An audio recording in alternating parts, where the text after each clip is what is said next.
Listo, voy a admitir a las personas ya. Ok. Ahí ya está la gente.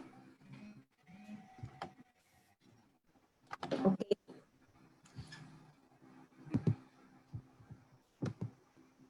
Buenas noches a todos. Disculpan el pequeño retraso que andábamos ahí con temillas técnicos, pero ya estamos listos para comentar. Entonces,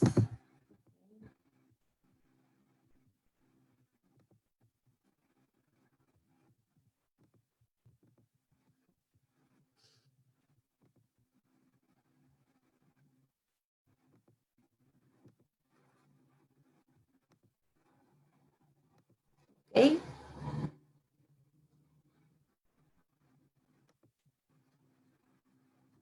Ustedes ahí ya deberían ver mi pantalla. ¿Me pueden confirmar por el chat, porfa?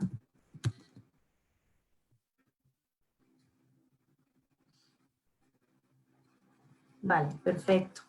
Perfecto, súper bien. Entonces, si quieren empezar a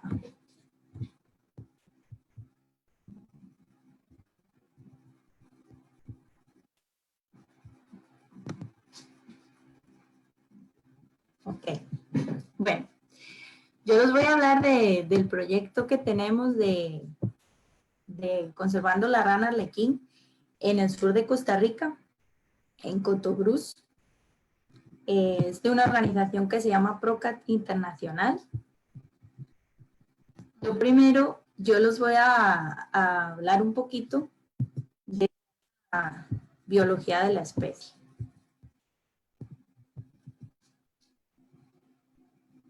A ver, espérame que no está funcionando.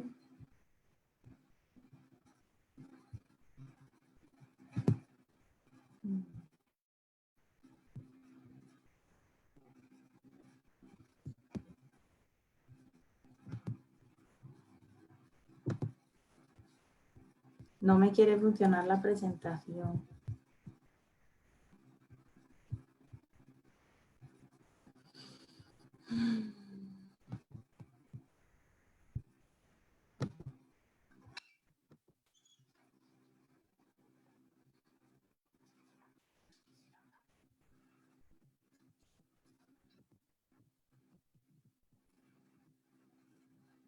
A ver.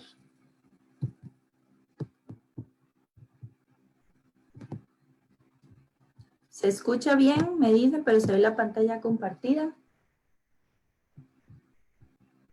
Pero el problema es que se escucha bien, me dicen, pero se ve la pantalla compartida. Pero no pasa mis diapositivas. No pasa mis diapositivas.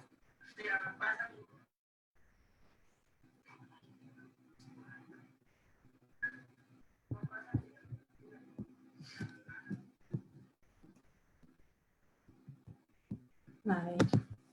Pues voy a hacerlo con la presentación sin pantalla completa.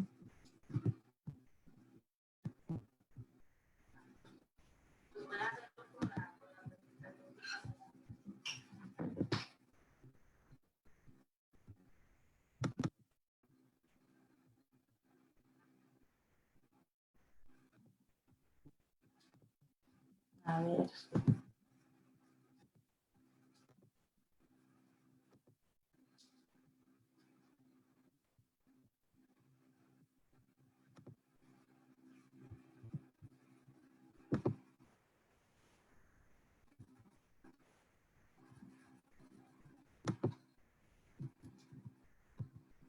Ahora sí. Vale, perfecto. Ahora ya sí. Me disculpan. Ahora sí ya estamos funcionando. Vale, pues les voy a hablar del proyecto de Conservando la Rana Arlequín en el sur de... Para comenzar, les voy a hablar un poquito de la biología de la especie. Se trata de una especie que es nativa de Costa Rica y Panamá, de los bosques húmedos de tierras bajas y bosques premontanos hasta más o menos los 2000 metros sobre el nivel del mar.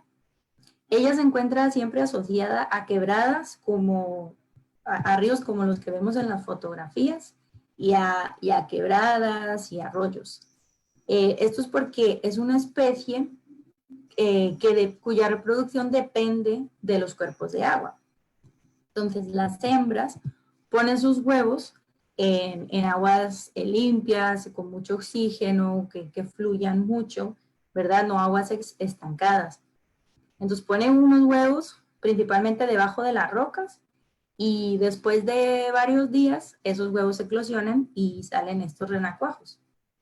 En la fotografía de la izquierda, de arriba a la izquierda, pueden ver un renacuajo en una fase de desarrollo temprana, ¿sí? En la foto grande de la derecha pueden ver un renacuajo en una fase de desarrollo un poco más avanzada, que ya se le ve, por ejemplo, la pata trasera, ¿sí? Estos renacuajos tienen una característica y es una ventosa ventral, como se puede ver en la fotografía de abajo a la izquierda, que les permite estar como adheridos a rocas y de ahí alimentarse de todas las algas y que hay adheridas a las rocas. Estos renacuajos durante 20 años no se vieron en vida silvestre, los volvimos a ver hace 2 años, pero llevaban 20 años sin ser vistos en vida silvestre, entonces fue una muy buena noticia. Estos renacuajos se pueden ver más o menos desde enero hasta abril. En abril encontramos los metamorfos. A ver si quiere pasar la pantalla. Encontramos los metamorfos, que son estas pequeñas ranitas que emergen del agua, que todavía tienen colita. Estos son muy chiquititos, miden nada más 1 centímetro de largo, y esa colita la van reabsorbiendo a lo largo de estos primeros días que ellos se encuentran afuera del agua. No me quiere pasar la diapositiva.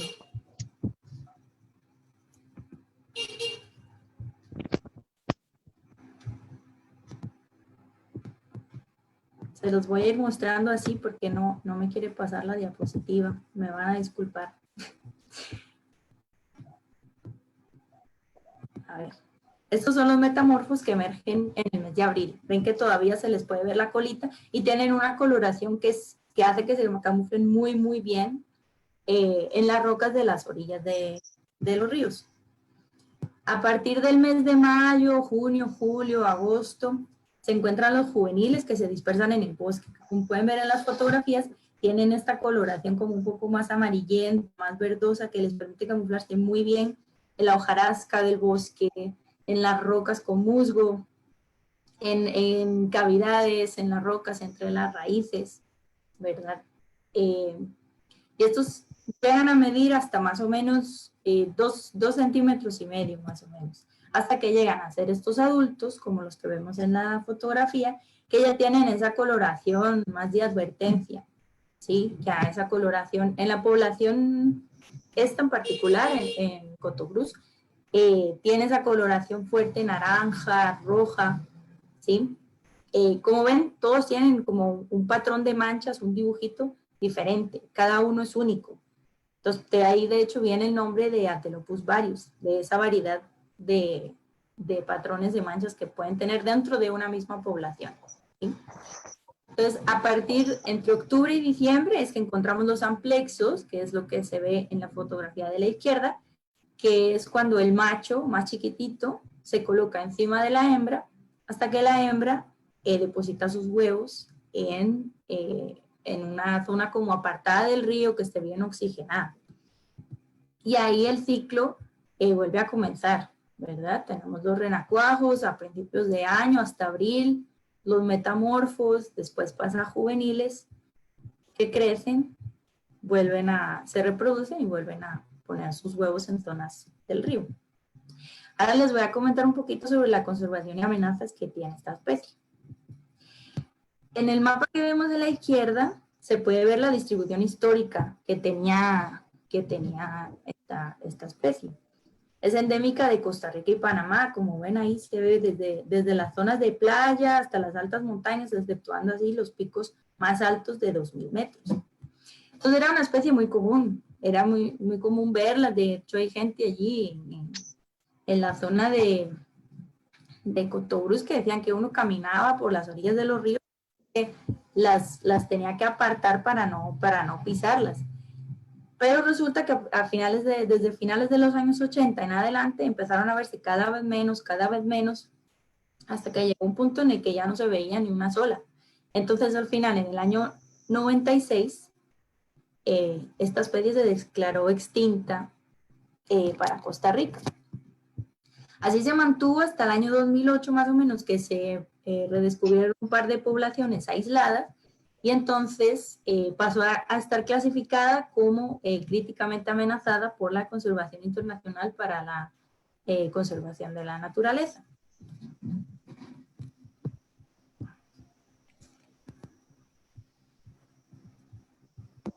Es que no sé qué ocurre con mi presentación.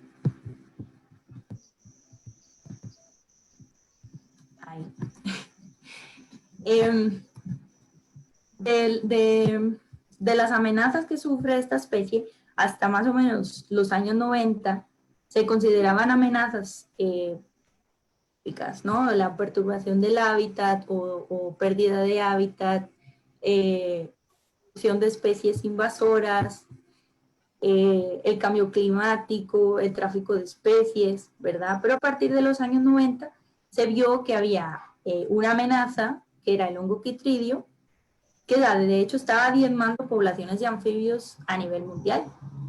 ¿Qué pasa? Que Atelopus varius es una especie que depende del agua, entonces las especies que dependen del agua tienen más vulnerabilidad a este hongo, porque este hongo se transmite por el agua y en zonas muy húmedas. Entonces se empezó a atribuir estos declives en esta especie y muchas especies de anfibios al hongo quitrideo. En la población que nosotros trabajamos hemos detectado que hay una cepa de hongo quitrideo presente. Otra amenaza, como vemos aquí en la parte derecha de la pantalla, es la depredación, ¿verdad? Nosotros, bueno, sí se sabe que hay reportes de individuos de Atelopus varios predados por un género de chinches de agua, como el que vemos en la fotografía. Pero también puede haber predación, por ejemplo, por la trucha arcoíris, que de hecho es una especie introducida en muchos ríos de Costa Rica.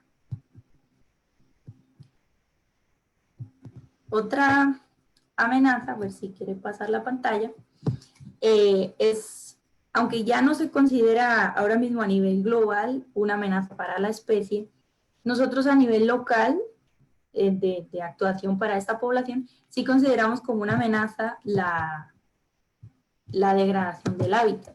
¿Por qué?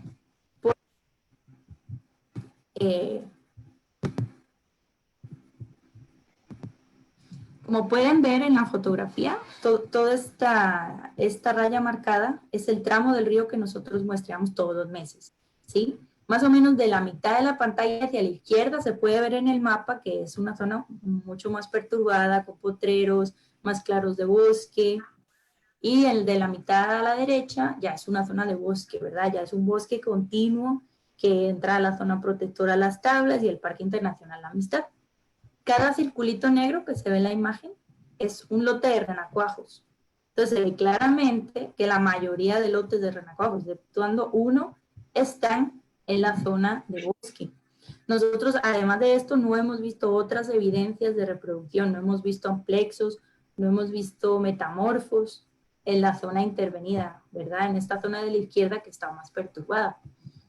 Entonces, además hicimos un análisis de ocupación en el que vimos que la ocupación en esa zona más perturbada era significativamente más baja que en las zonas de bosque. ¿Por qué? Porque son zonas en las que hay mucha vegetación que falta, hay muchas zonas del río que no tienen, en las orillas no tienen vegetación, en algunos lugares hasta podía entrar el ganado al río, como vemos en la imagen, y las ranas se quedaban sin refugio, ahí ya no había refugio para ellas estar. Entonces, ¿qué pasa? Todas estas amenazas y el redescubrimiento de una especie que había sido considerada extinta durante muchos años, pues supone una oportunidad de investigación muy grande para poder aprender o sea, entender los patrones de declive que tiene una especie y los patrones de recuperación, ¿sí?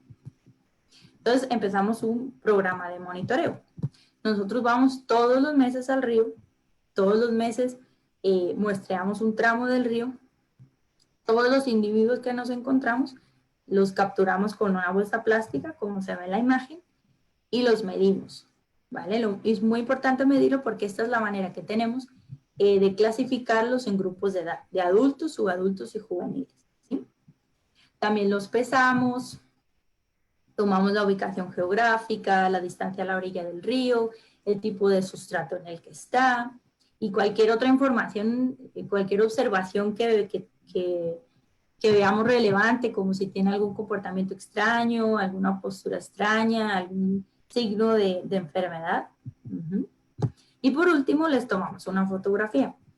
Esta fotografía nos sirve porque, como les conté antes, cada individuo tiene un patrón de manchas único. O sea, es como una huella dactilar, ¿sí? Entonces, de esta manera, en la fotografía del medio podemos ver las fotos ventrales de dos individuos diferentes y las fotos dorsales. Entonces, vemos que son completamente diferentes. Entonces, sabemos que son dos individuos completamente diferentes. En la fotografía de más a la derecha, vemos 3 fotografías ventrales que tienen el mismo patrón, es decir, este es el mismo individuo y nos lo encontramos en 3 meses diferentes de muestreo, ¿sí?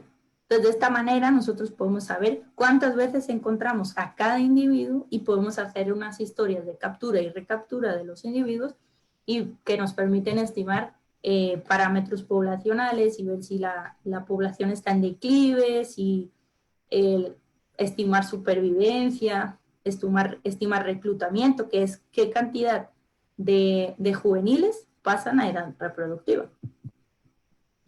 Entonces, ¿qué pasa? Ya hacemos estudios poblacionales, vemos más o menos qué está pasando, vemos qué amenazas están afectando a la población y con esto uno puede llevar a cabo acciones de conservación, ya sea para mitigar o para prevenir o para eliminar amenazas que se han observado y que pueden estar teniendo un impacto en esta supervivencia, en el reclutamiento, en el crecimiento o decrecimiento de la población. Entonces, el primero que atacamos, que era en ese momento se veía como el más grande, ¿sí? Era el hongo Chytridium. Entonces, lo que hicimos fue implementar en nuestra zona de estudio un protocolo de bioseguridad. Aquí, en la izquierda de la imagen, podemos ver el protocolo de seguridad, ¿verdad? Como las instrucciones del protocolo de seguridad. ¿En qué consiste esto? En desinfectar cualquier material que vaya a ingresar al área de estudio. ¿Por qué? Porque como les he contado, ese hongo Chytridium necesita zonas húmedas para sobrevivir, ¿verdad? Para que sus esporas puedan sobrevivir. Entonces, todos los huequitos que quedan en las suelas de las botas, de los zapatos, en los huequitos que quedan en las llantas de los carros, ahí se puede, si es barrito húmedo, ahí puede mantenerse una espora y puede trasladarse de una a otra. Entonces, se desinfectan las botas y se desinfectan las llantas de los carros que van a ingresar a la zona de estudio. También es importante que si no es necesario, pues no se accede a la zona de estudio. Y por último, es importante también desinfectar los materiales que uno va a ingresar, ¿verdad? Nosotros lo que hacemos es que tenemos materiales que usamos activamente en esa zona, ¿verdad? También en la imagen podemos ver como una malla verde, ¿verdad? Que fue una prueba de un encierro que hicimos en una zona que tenía renacuajos. ¿Para qué? Para evitar la depredación por parte de truchas, principalmente. Luego nos dimos cuenta que en realidad eso no era un impacto tan grande o no parecía ser un impacto tan grande, ya que vimos que había emergencia de juveniles en zonas con encierros y en zonas que no había encierros.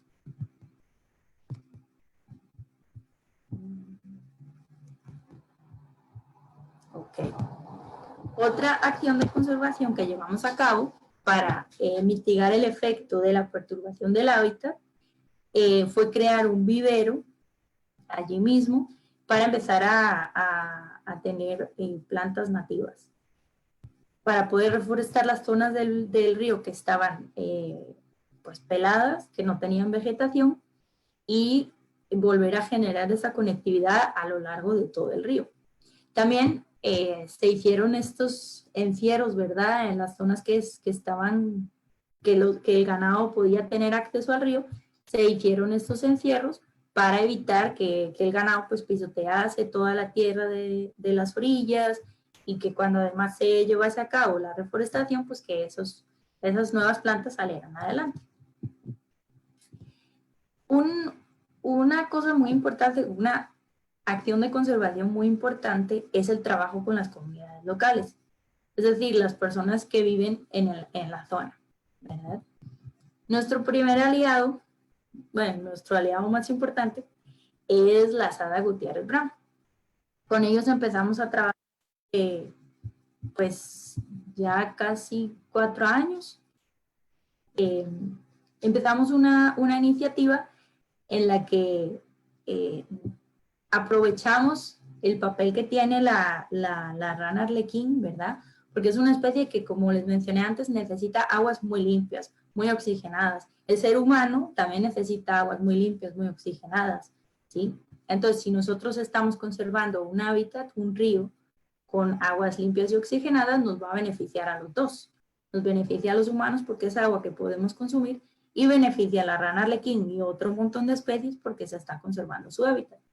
Entonces, junto con la Sada Gutiérrez Brown, comenzamos esta iniciativa, esta campaña en la que la rana arlequín se representa como la guardiana de nuestra agua, ¿no? O sea, si está la rana arlequín ahí reproduciéndose y llevando a cabo todo su ciclo de vida, significa que es un agua limpia, significa que es un agua sana, ¿verdad?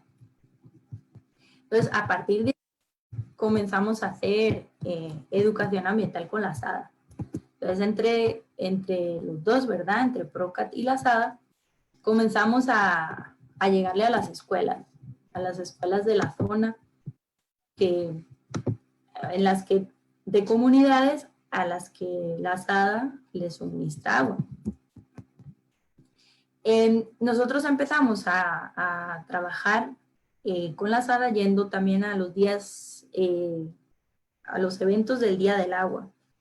¿Sí? Entonces, en estos eventos, nosotros les contábamos, hicimos vídeos, llevábamos información de la rana y su interacción con el río, los beneficios que le trae a las comunidades, que le lleva a la rana a conservar el río. Y con esto, a dar a conocer esta especie. Llegó un momento que ya, bueno, todos los años en este evento del Día del Agua hacen un concurso de dibujos y de maquetas. Y ya el año pasado ya nos dimos cuenta que como el 65% de los dibujos de los niños ya en algún momento representaba a la rana arlequín, ¿verdad? En alguna parte de su dibujo. O sea, ya eran niños que ya sabían de la existencia de esa rana, la conocían, sabían que necesitaban aguas limpias, sabían que los renacuajos no sobrevivían en aguas sucias, y saben que ellos en sus casas necesitan también agua limpia. Entonces, eso fue un proceso muy bonito que, bueno, dura hasta la fecha, ¿verdad? Este año por esta situación en la que estamos no hemos podido hacer el Día del Agua, pero sí estamos preparando actividades entre todos para continuar en cuanto sea posible. Entonces, a partir de aquí nos dimos cuenta también que hay muchas escuelas que están interesadas en conocer ya no solo la rana arlequín, sino todas las especies amenazadas que hay en su entorno, ¿sí? Porque ya no es solo la rana arlequín. La rana arlequín es un elemento de un ecosistema con un río limpio, con un bosque sano, que les beneficia tanto a los animales como a nosotros. Si el bosque no está sano, el agua no va a estar limpia, no va a ser saludable, y por lo tanto los humanos tampoco vamos a poder obtener este agua, ¿sí? Entonces comenzamos ya a trabajar no solo con la rana arlequín, sino con otras especies amenazadas que hay bueno, ahora mismo estamos trabajando con la cuenca del río Cotobruz, ¿sí? Y los bosques colindantes. Entonces son todas las especies amenazadas que hay ahí. Entonces empezamos a ir a las escuelas con este juego que es como un bingo, un juego que pueden ver a la izquierda de sus pantallas, que es como un juego de bingo, ¿verdad? Que al final hace que los niños vayan aprendiendo sobre las especies, qué requisitos tienen, en dónde viven, si son arborícolas, si necesitan del río para comer o para reproducirse. Entonces todo eso hace que todo el mundo vaya teniendo más interés por la vida silvestre, ¿sí? Otra parte muy interesante de trabajar con las comunidades es llevar a cabo ciencia participativa. Entonces, ¿qué es la ciencia participativa? Es una ciencia en la que los ciudadanos participan tomando datos. Entonces, la gente que está interesada, la que le gusta la naturaleza y todo, puede tomar datos de vida silvestre o, bueno, de naturaleza en general durante sus actividades diarias, ¿no? Por ejemplo, si todos los días toma un camino para llegar a X lugar, pues, por ejemplo, todos los días pasa por ese lugar y puede ir anotando las especies que ve o cuántas ve de cada especie, ¿verdad? Todos esos son datos que son súper valiosos para después hacer estudios pues eso, de por ejemplo, si están en declive una población, o lo típico que dicen, ay, es que yo antes en mi finca siempre veía un montón de tal pájaro, o veía un montón de tales ranas y ahora ya no las veo. Sí, pues es algo así, pero irlo llevando como los registros cada vez que uno va, ¿no? Entonces uno un día vio 2 pajarillos de tal especie y los anota. Todos esos datos son súper valiosos. De hecho, nosotros empezamos a hacer un proyecto piloto de ciencia participativa y logramos hacer, de hecho, 2 publicaciones y descubrimos que había 10 especies de peces y, de hecho, 9 de ellas eran nativas de ahí. O sea, que nada más ahí están, ¿sí? Encontramos 53 especies de anfibios, que había 15 de ellas amenazadas, 30 especies de reptiles con una especie amenazada, 205 especies de aves, 41 especies de mamíferos medianos y grandes con 6 especies amenazadas. Entonces, esto dio lugar a 2 publicaciones importantes, incluso en una se reportó ampliación de altitud, de rango altitudinal para una especie de rana. Entonces, todo este trabajo con las comunidades es muy importante porque aporta un valor para los estudios científicos y además genera que las comunidades aumenten el interés que tienen por la vida silvestre que los rodea. ¿Qué pasa? Que para llevar a cabo también toda esta de educación ambiental, toda la parte de ciencia participativa, hay que tener buenas prácticas a la hora de ir a campo, de ver animales, sea el animal que sea. Yo aquí les voy a hablar específicamente de anfibios. Importante, sobre todo si se va a ir a una zona protegida o con especies con algún tipo de amenaza, como por ejemplo la de Atelopus varius, es la desinfección del material. Pues, como les comentaba antes, hay que desinfectar las llantas de los carros, las botas, los trípodes de las cámaras, cualquier elemento que vaya a tocar el suelo, por así decirlo, y que se haya utilizado en otra localidad. Hay que desinfectarlo con cloro al 4%. También es importante desinfectar otro equipo que llevemos a campo, como por ejemplo las cámaras, ¿verdad? Con alcohol al 70%. Ahora, es importante recordar que lo mejor es no manipular individuos. O sea, a no ser que sea absolutamente necesario, no se van a manipular los individuos. Cuando sí hace falta manipularlos, por ejemplo, nosotros, para pesarlos, para medirlos, para tomarles las fotos dorsales y ventrales, sí necesitamos manipular al individuo. Entonces, ¿qué hacemos? Agarramos a cada individuo con una bolsa plástica que después desechamos. ¿Sí? Entonces, esto sirve para que no se transmita. Si uno agarra una rana, por ejemplo, que está infectada con el hongo, y después agarra una rana sana, le está transmitiendo el hongo. Entonces, si cada rana la agarramos con una bolsa plástica individual, estamos evitando este contagio. ¿sí? Entonces, eso es para prevenir enfermedades, como se ve en la fotografía de la izquierda. Después, en las fotografías de la derecha, vemos otro tipo de manipulación en el que, bueno, ahí el error es no usar guantes o una bolsa plástica, ¿sí? Pero es un tipo de manipulación de los anfibios para evitar que se desequen. Y los anfibios tienen una piel por la que transpiran, ¿sí? Por la que hacen intercambio de agua. Y si las agarramos así, sujetando toda la rana, como encerrándola en el puñito, ¿sí? Es muy fácil que ellas se desequen y pierdan mucha agua. Y después, pues, estén débiles y estén más vulnerables a enfermedades. Entonces, siempre es importante agarrarlas desde una extremidad, ¿verdad? Sin agobiarlas y encerrarlas, principalmente, para evitar que se desequen. También para la parte de ciencia participativa, muchas veces no se tiene el conocimiento de saber exactamente qué especie es, ¿verdad? Entonces, uno tiene que comunicarse con gente que sí tenga conocimiento de las especies, pero no vale hacerle como nada más una foto a la espalda o algo así. Algunas ranas sí son muy fáciles, algunos anfibios sí son fáciles de identificar así, pero hay muchos, algunos géneros que son difíciles si uno nada más hace una foto del dorso de la rana o de la cara, ¿sí? Entonces, siempre es bueno tomarle varias fotos. Aquí tampoco quiere pasarme la de... Pero, por ejemplo, como se ve en la fotografía de la izquierda, que se vea todo el dorso de la rana, la pata estirada, si tiene coloración en los lados de la cara, cómo tiene los dedos, si tiene discos en los dedos, si no tiene discos en los dedos. Todo eso, aquí ya. Ven, entonces, serían fotos del interior de los muslos, de la parte ventral, que se vean los dedos, si tiene membrana, si no tiene membrana, si tiene discos, si no, del lateral, ¿sí? Como se ve en la foto del medio, y el dorso del dorso de la rana. Entonces, todo esto facilita a las personas que conocen las especies, pues, definir cuál es esa especie. Y con esto habríamos terminado. No sé si tienen preguntas, consultas.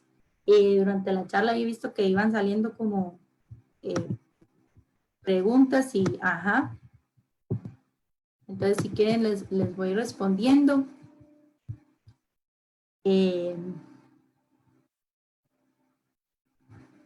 Ok, sobre la... aquí me pregunta Johnny Pérez Alvarado, pregunta si se encuentran estrictamente junto a cuerpos de agua, ríos y quebradas. Generalmente sí, ¿verdad? También depende de la época del año. Cuando ellos van a empezar a reproducirse, como de octubre en adelante, los adultos se empiezan a congregar en las orillas de los ríos, ¿sí? Cuando ahí se quedan más o menos como 6 meses, más o menos, hasta marzo, es muy común verlas en las orillas de los ríos y además bastantes. A partir de marzo, así ya cuando empiezan las lluvias, se empiezan a dispersar. Se empiezan a dispersar en el bosque o se entierran en el suelo en huecos así como en raíces muy profundas o se suben a los árboles, entonces ya no es tan fácil verlas, pero alguna vez suelta, hemos visto individuos lejos de ríos y quebradas, pero no es lo común. Generalmente están junto a cuerpos de agua. Y aquí, ¿qué más preguntan? Si utilizamos una bolsa plástica por individuo. ¿Y qué hacemos después con las bolsas plásticas? Eso es una cosa que a mí yo llevo rompiéndome la cabeza con eso un tiempo, porque obviamente gastamos muchas bolsas plásticas y son bolsas plásticas que utilizamos una sola vez. Entonces, ¿qué pasa? Yo por el momento me he contactado con un par de organizaciones que hacen ladrillos y cosas con plásticos reciclados. Por el momento no he tenido mucha respuesta, así que también si alguno conoce alguna alguna organización que reciba todo esto para reciclarla de alguna manera, pues la verdad es que le agradezco mucho la ayuda. Aquí otra pregunta. Catherine Gulate dice si hemos explorado otros ríos cercanos y que haya posibilidades de más poblaciones en otros sitios de Costa Rica. Sí, hemos hecho exploraciones de ese tramo que salía antes en el mapa, que nosotros muestreamos. Hemos hecho exploraciones río arriba y río abajo, pero ya casi no se encuentran individuos. Es decir, parece ser que es una población muy localizada a un tramo específico del río. Y en otros sitios de Costa Rica hay más poblaciones. Hay una población en Ubita, hay otra por Pérez, y ahora ya está empezando a haber como más avistamientos esporádicos de individuos en otros lugares de Costa Rica. Generalmente, como es una especie críticamente amenazada y que además tiene riesgo, al ser una especie bonita, ¿verdad? Tiene bastante riesgo de que, bueno, bonita y rara, tiene mucho riesgo de que llegue mucha gente a verla o de que llegue gente a extraer individuos para cautiverio. Entonces, generalmente no se comparten las localidades exactas de este tipo de especies. Otra pregunta. Si hemos comparado resultados con otras poblaciones de Atelopus varius, por el momento no. Por el momento no. Esta población que nosotros trabajamos es la población que, pues que más lleva siendo estudiada, porque hubo un estudio de 3 años, entre el 2011 y el 2013, y ahora llevamos monitoreando esta población de manera continua desde el año 2016. Entonces, ninguna población de Atelopus varius se ha seguido durante tanto tiempo y de una manera tan intensiva, ¿verdad? Nosotros vamos todos los meses, a no ser que no se pueda, pero vamos todos los meses a meternos al río, a buscar ranas para hacer estos análisis poblacionales. Entonces, por el momento no hemos podido comparar con otras poblaciones de Atelopus varius. Melanie Calderón nos pregunta si aceptamos estudiantes de biología como voluntarios. Sí, a nosotros siempre nos gusta que vengan personas a ayudarnos. Yo muchas veces necesito ayuda para ir al río, sí. Pero nos gusta también que las personas que vengan a ayudar no sea nada más como venir y acompañarnos en lo que hacemos y ya está, sino que nos acompañen durante un tiempo relativamente, o sea, un poquito más largo, para poder hacer algún otro proyectito o algún otro estudio corto. Pero sí, ahora aquí en la pantalla creo que se puede ver mi correo. Entonces ahí se pueden poner en contacto para, pues si además después de esta charla se quedan con dudas, ahí pueden preguntar dudas que tengan o ponerse en contacto para cualquier cosa que quieran. ¿Sí? Me preguntan, César Barrio pregunta que cuál es la cantidad de individuos que hemos logrado identificar en la población. No hemos podido identificar todos, obviamente, y por el momento no hemos estimado abundancia en la población, pero teniendo en cuenta las estimaciones que tenemos para de otros parámetros poblacionales, nosotros estimamos que puede haber entre unos 2.500 a 4.000 individuos en esta población. Aquí me comentan que será que las bolsas se pueden lavar con amonio cuaternario para reutilizarlas. No sé, pero voy a investigar esa opción, porque también había pensado eso, el reutilizarlas, ¿verdad? Desinfectarlas de alguna manera y volverlas a utilizar. Entonces, esa me la voy a apuntar. Muchas gracias, Edwin. Yadira Barrantes pregunta que cuál es la época de amplexo, de postura de huevos y salir del agua de los metamorfos. Los adultos se juntan en las orillas de los ríos a partir de octubre. Es lo que nosotros hemos detectado en esta población, ¿verdad? En otras poblaciones de Costa Rica, de las que se estudiaba antes de este declive masivo, antes del hongo Chytridium, hay diferentes tiempos para diferentes poblaciones, ¿sí? En esta que nosotros trabajamos, aquí en el sur de Costa Rica, los adultos se empiezan a juntar a finales de año, cuando empiezan a irse las lluvias. Nosotros hemos visto amplexos entre octubre y diciembre. Entonces, pues por ahí en enero es que hemos empezado a ver renacuajos. Los renacuajos los vemos entre enero y abril. Y en abril es que emergen los metamorfos. Huevos nosotros nunca hemos encontrado, pero son muy difíciles de encontrar porque se ponen debajo de las rocas y además duran muy poquitos días. Entonces no sé exactamente decirte cuándo ponen los huevos, porque además el amplexio puede durar bastante tiempo. Muchas veces el macho se queda ahí pegado mucho tiempo. De hecho, ellos ahí no comen y muchas veces encontramos machos encima de las hembras que están ya así flacos, porque la hembra no lo elige, por así decirlo, entonces no pone los huevos. Aquí me preguntan, Nancy me pregunta que cuántos individuos muertos producto del hongo hemos contabilizado durante el tiempo que tenemos de monitorear esta población. Muertos por el hongo hemos encontrado alrededor de un poquito menos de 20 individuos hemos encontrado. En realidad, eso es en 4 años que llevamos monitoreando, ¿verdad? En realidad, nuestros resultados nos han indicado que la prevalencia del hongo es bastante bajita. O sea, en teoría nada más el 7% de la población tiene el hongo. Eso es un porcentaje muy bajo, entonces a veces uno puede como que la población puede tener el hongo, ¿verdad? El hongo puede estar presente en la población, pero a veces los individuos, si están lo suficientemente fuertes se pueden recuperar.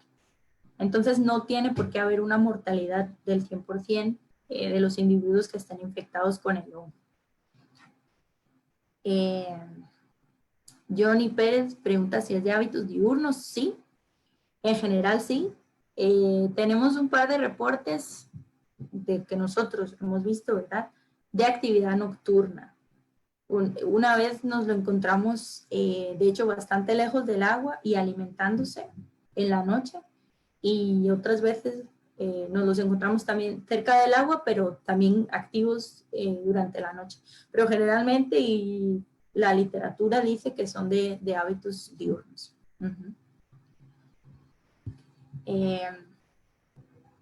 A ver, ¿qué más?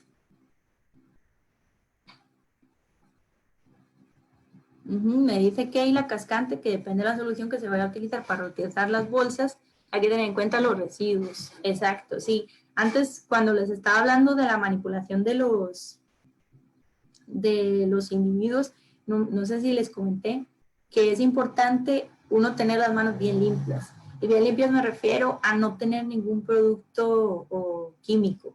Es decir, no haberse echado bloqueador, no haberse puesto repelente para mosquitos, alguna loción, alguna crema, porque como les comenté, ellos tienen una piel muy delicada, ¿verdad? Y que permite el paso de un montón de sustancias. Entonces, tener mucho cuidado con las sustancias químicas que uno lleva en el cuerpo a la hora de ir a ranear. Bueno, meterse en el bosque en general, pero principalmente cuando uno va a ranear. A ver, Sara Wyatt nos pregunta que qué queremos hacer para la conservación de la rana en el futuro. Pues por el momento tenemos pensado monitorear la población durante un par de años más, porque cuando uno hace un estudio del estado poblacional durante un año, por ejemplo, no tiene por qué ser representativo de todos los años, ¿sí? Puede ser que la dinámica normal o natural de esa población no tiene por qué ser en línea recta, puede tener años en los que la supervivencia es más baja de manera natural, años en los que la supervivencia es más alta de manera natural. Entonces, si nosotros hacemos un estudio un año, es una cosa muy puntual. Entonces, por ejemplo, puede dar la casualidad de que hacemos ese estudio en un momento en el que la supervivencia, por ejemplo, es muy alta de manera natural. Eso nos puede llevar a decir, bueno, entonces esta población está estupendamente, no necesita acciones de conservación, pero eso no es real, ¿verdad? O puede ser que pase lo contrario, que hagamos un estudio poblacional en un momento en el que de manera natural, ¿verdad? No por ningún impacto, la supervivencia sea muy baja o haya un declive, ¿sí? Entonces, por ejemplo, se gasten un montón de fondos en muchas medidas que a lo mejor no eran necesarias. Entonces, es mejor tener un estudio que abarque varios años en el que uno puede ver cuál es la tendencia normal, ¿verdad? Natural que puede seguir una población en la naturaleza. Entonces, vamos a seguir monitoreando la rana durante 1 o 2 años más para ya tener ahí como 6, 7 años de monitoreo continuo, que es bastante tiempo para una rana. Y por supuesto, seguir trabajando con la comunidad, porque es un proceso que se está llevando a cabo que es muy bonito, que a mí personalmente me tiene bastante emocionada, porque la gente, o sea, tiene una respuesta increíble. Cuando uno va y les habla de la rana, les habla de su ciclo de vida, le cuenta que ha visto los renacuajos, le cuenta, yo qué sé, le cuenta a los niños que las ranas tienen estos renacuajitos que son tan pequeños, y la gente se emociona mucho y es muy bonito ver eso. Sí, entonces trabajar con la comunidad, bueno, no solo para este, sino para cualquier proyecto o programa de conservación, yo creo que es muy importante. Entonces, continuaremos ahí. Eso ahora mismo está un poco parado por esta situación del coronavirus, pero todas las actividades como de educación ambiental y de ciencia ciudadana, que esos los vamos a seguir adelante en los próximos años. Aquí Río Dante pregunta que cuál es la principal fuente de alimento que han logrado observar en esta población. Hormigas, dípteros, etc. Bueno, en general, cuando ellas son adultas, ellas se alimentan principalmente de hormigas. De hecho, ellas son tóxicas, pero no porque tengan una toxina propia, sino porque ellas lo que hacen es que al comer las hormigas, ellas son capaces de absorber la toxina de las hormigas y tenerlo como suyo. Entonces, ellas son tóxicas para otros depredadores por la toxina que ellas adquieren al consumir las hormigas, ¿sí? Cuando son juveniles, como son muy pequeñitos, los juveniles miden apenas 2 centímetros, se alimentan como de colémbolos y otros insectos muy, muy chiquititos que hay por la hojarasca y en el musgo. Pedro pregunta que cómo se hace la detección del hongo. La detección del hongo, eso sí hay que hacerlo mediante un proceso en un laboratorio. Entonces, lo que hacemos es que con un hisopo estéril, ¿verdad? Parecido a los que se utilizan a los bastoncillos de las orejas, se lo pasamos por la piel a las ranas, ¿verdad? Mediante un protocolo estandarizado para después llevarla al laboratorio y se hace un análisis de PCR, ¿verdad? En una máquina específica y ahí puede detectar si el hongo está presente o no, e incluso se puede detectar la cantidad de esporas de hongo que tiene el individuo. ¿Existen proyectos para controlar la población de las truchas? Pregunta Edwin. Pues que yo sepa, no. Además, no estoy muy segura, si alguien sabe bien me corrige, pero en las zonas protegidas no se puede pescar, ¿verdad? Incluso aunque sean especies invasoras. Entonces a mi conocimiento, yo creo que no hay ningún proyecto para controlar la población de truchas, al menos en esta zona en la que nosotros trabajamos. Igual, igual hasta que, a lo que yo sé, no hay evidencia así total, de que las truchas sean un depredador, pero es muy probable y sería muy factible que fuesen un depredador de esta especie. Uh-huh. Geiso Ramírez pregunta si ¿cuál es la mejor forma para manipularlas? Además de la desinfección y el uso de guantes o bolsas, ¿de qué forma se agarran? Solo para identificación principalmente. Ah, Jason. Pues hay que agarrarlas de manera que no se desequen, ¿verdad? Como expliqué anteriormente, no sé si puedo volver atrás. Ajá. De manera que no se desequen, o sea, no, tratando de no tocarles todo el cuerpo, a la vez agarrarles de las extremidades o de las articulaciones más próximas al cuerpo, o sea, como la articulación aquí del hombro o la articulación de la cadera, porque si uno las agarra nada más desde, por ejemplo, un pie o una mano, por así decirlo, ella al intentar escapar puede lesionarse. Entonces también es importante mantenerla con la suficiente firmeza para que ella no se escape, ¿sí? Pero que no hacerla daño, o sea, no presionarla demasiado que se lesione ni que tenga tanta holgura como para ella hacerse daño, por ejemplo, en una articulación. Y luego tomarle fotos desde todos los ángulos que se pueda para que las personas que conocen las especies la puedan identificar de una manera más fácil. Uh-huh.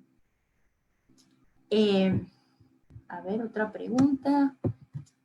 César Barrio Amorós pregunta si es aposemática o críptica. Cuando son juveniles, ¿verdad? Cuando son metamorfos, tienen una coloración más críptica, ¿verdad? Es decir, se confunden con su ambiente. Cuando son metamorfos que justo acaban de emerger, tienen todavía esos puntitos que se veían en los renacuajos que hacen que se confundan totalmente con las rocas de los ríos, ¿verdad? De los ríos que tienen como esa textura como granulada. Y ya cuando son más grandes, tienen esa coloración aposemática, ¿sí? Que indica que tienen alguna toxina o o sea, sirven como de advertencia a los depredadores, ¿verdad? Para que no se los coman, de que saben mal o que tienen alguna toxina que los va a enfermar. Entonces pasan de tener una coloración críptica cuando son metamorfos y juveniles a tener una coloración más aposemática. Aunque es verdad que incluso ya de adultos, con esa coloración que en teoría llama la atención, muchas veces quedan muy camufladas. Si se ponen, por ejemplo, en hojarasca, que tiene como ese juego de sombras y luces, muchas veces son difíciles de ver. Uh-huh. Por aquí hace otra pregunta, Joanny Pérez, si se está trabajando para ubicar nuevas poblaciones a nivel nacional, ¿cuál es el rango altitudinal de distribución de la especie? Pues la especie se distribuye desde el nivel del mar hasta los 2000 metros, ¿verdad? En las montañas. Por el momento no se está trabajando para ubicar nuevas poblaciones. Para uno poder llevar a cabo una reintroducción, una reubicación de una especie, tiene que hacer muchos estudios genéticos, ¿verdad? Entonces estudiar diferentes poblaciones que haya a lo largo del país o de un territorio en el que se quiera trabajar y ver si realmente eso es necesario, ¿verdad? También se tiene que ver si se puede con lo que queda de esa especie. Sí, o si es mejor llevarse individuos y reproducirlos en cautiverio y después reintroducirlos en otro lugar, si es mejor trasladar individuos a otra localidad. Uh-huh. Hay un abanico grande de acciones que se pueden llevar a cabo, pero sí requieren muchos estudios previos, principalmente de genética, porque siempre se quiere mantener una diversidad genética que pueda mantener una población saludable. Entonces eso sí habría que hacerlo en algún momento, pero el problema muchas veces de estas cosas es que cuestan bastante dinero y para la investigación es difícil conseguir fondos muchas veces. Entonces, por el momento, no estamos haciendo ningún trabajo para ubicar nuevas poblaciones. No sé si hay, voy a quitar la pantalla, ¿sí? No sé si alguno tiene alguna pregunta o quiere hablar o tenga algo que decir. Yo puse todos los micrófonos en silencio, entonces no sé si alguien, pues no sé, quiere compartir algo o hacer alguna pregunta, nada más le pone sonido al micrófono y nos comenta.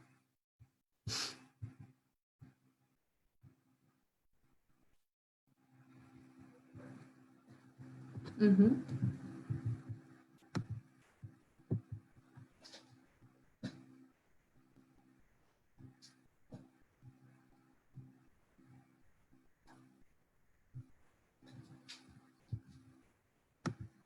Ya no quedan más preguntas.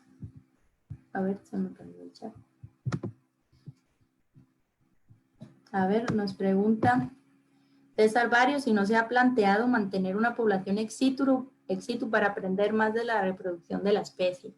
Sí se ha considerado, por ejemplo, aquí en Costa Rica, bueno, en Panamá sí tienen poblaciones ex situ. Aquí en Costa Rica ahora mismo no tenemos, nosotros al menos ahora mismo no tenemos la capacidad para mantener una población ex situ.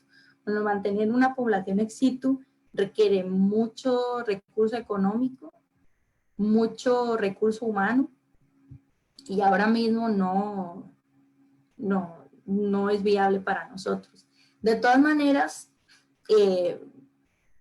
aprender más acerca de la reproducción, aunque uno no tenga una población ex situ, ¿verdad? Propia, por así decirlo, uno siempre puede buscar la colaboración con otras instituciones, con otras organizaciones que sí estén llevando a cabo o que sí tengan esta información, que esté llevando a cabo estos estudios. Entonces, la colaboración entre científicos, aunque a veces es difícil que se dé, es de suma importancia para la conservación de este y de cualquier especie en realidad.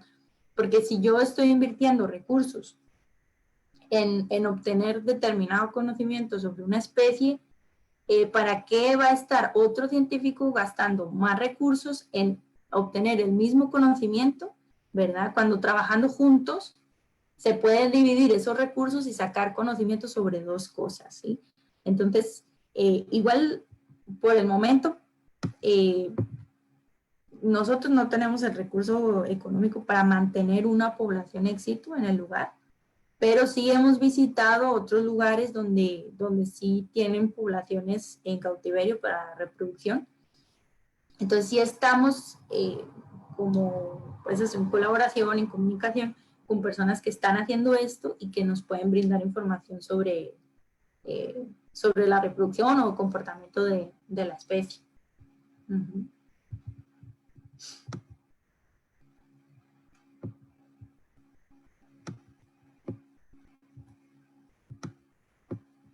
No sé si tienen alguna otra consulta, alguna cosa que quieran compartir, alguna recomendación.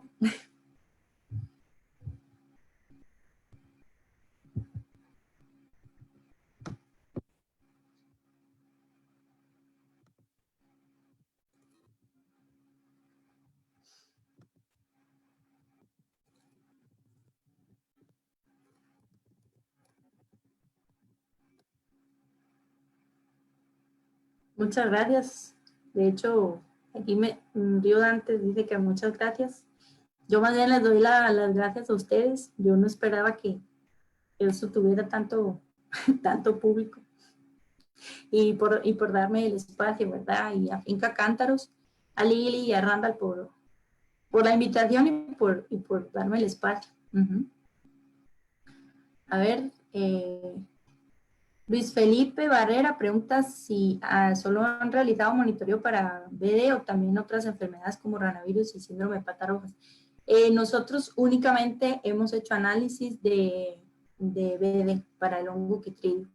Por el momento no hemos hecho análisis para otras enfermedades. Igual, como les dije, es una prevalencia muy bajita, nada más el 7% de la población que hemos estimado que está infectada.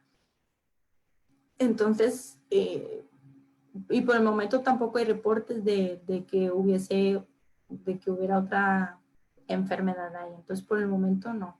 Igual, también volvemos a entrar en el problema del financiamiento, ¿verdad? Esos tipos de análisis de Chytridium, hacer esos análisis en los laboratorios también cuesta dinero. Entonces, nosotros hemos llevado ese análisis durante un tiempo, hemos visto que esa prevalencia se mantiene y que no parece estar teniendo un efecto de declive tan grande como tuvo en el pasado. Entonces, es posible que esta población, al tener nada más una cepa del hongo, como que se haya adaptado a convivir con la cepa. Entonces, la cepa, como por ejemplo una gripe en los humanos, ¿sí? Los humanos tienen una gripe y ya ahora mismo no mata a un montón de gente, hemos aprendido cómo a convivir con ella. Entonces, con esta cepa de hongo Chytridium puede estar pasando lo mismo. Por ejemplo, con este protocolo de bioseguridad que hemos implementado, queremos evitar que entre otra cepa a la que a lo mejor, por ejemplo, esta población no está acostumbrada. Entonces, si entra una cepa del hongo a la que esta población no está acostumbrada, sí puede ser que de repente haya un declive grande en la población. Pero por el momento, como eso no lo estamos viendo, por el momento nos hemos mantenido ahí con estos análisis de laboratorio. Keila Cascante quiere compartir y hacer una pregunta. No sé si quiere quitar el silencio del micro y compartirla.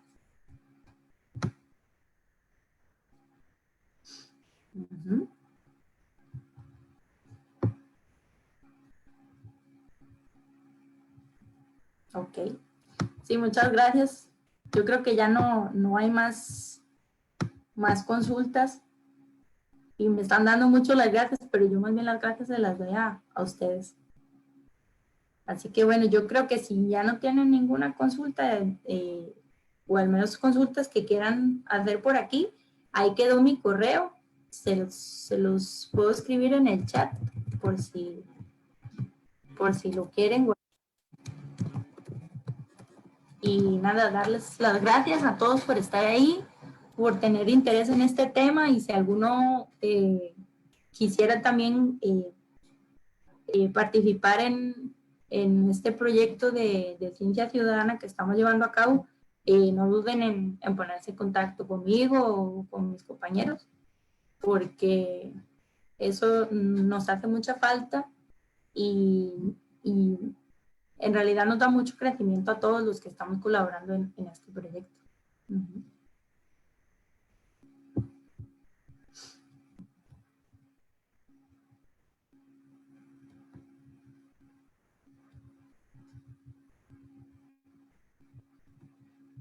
Pues yo creo que ya estaríamos, ¿verdad? Ok. Muchas gracias a todos ustedes. Voy a terminar ya esta reunión. Va a quedar grabada en el Facebook de la Finca Cántaros y del proyecto de conservación de aguas y tierras, por si lo quisieran compartir, o si hay alguien que ha llegado más tarde, lo pueda volver a ver desde el principio. ¿Vale? Bueno, muchas gracias a todos. Chao.